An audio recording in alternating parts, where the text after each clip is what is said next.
ચાલુ કર્યું તો આપણે અહીંયા આપણા ફેમસ રૂપાલી પાન પાર્લરના ઓનરને પૂછીએ કે દાબેલી કેવી બને છે.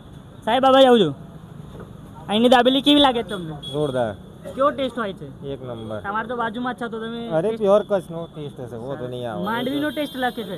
અરે કચ્છ નો છે. અચ્છા. આગળ આવો, બીજા એક માણસને પૂછે કે કેવો ટેસ્ટ છે. તો એનો ટેસ્ટ કેવો હોય છે? બહુ જોરદાર હોય છે. અમે તો રોજ લગભગ આયા દિવસે અહીંયા ખાવા આવતા રહીએ, તો પણ તમે પણ ચોક્કસ એકવાર મુલાકાત લેજો કચ્છી ફેમસ દાબેલીની. કેવો ટેસ્ટ છે દાબેલીનો?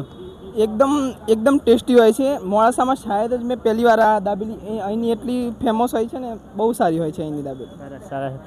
કેવી લાગે? દાબેલીનો ટેસ્ટ બહુ સારો હોય છે અને માંડવીની ફેમસ દાબેલી છે, એટલે મારું માનો તો અહીં દાબેલી બેસ્ટ. સરસ. તો મિત્રો, વહેલા તે પહેલાં દાબેલી ખતમ તો નહીં થવાની, પેલા તવા પર ચાલુ છે. હું આવ્યો ત્યારનો ચાલુ છે. અને અહીંયા એક વાનગી નથી, દાબેલી એકલી જ નથી, એની સાથે સાથે ભેળ મળે છે તમને, દાબેલી મળે છે અહીંયા બાજુ કચ્છની ફેમસ દાબેલી છે, કચ્છી કડક દાબેલી છે. તો પ્લીઝ તમે આવો અને દાબેલી ખાઓ.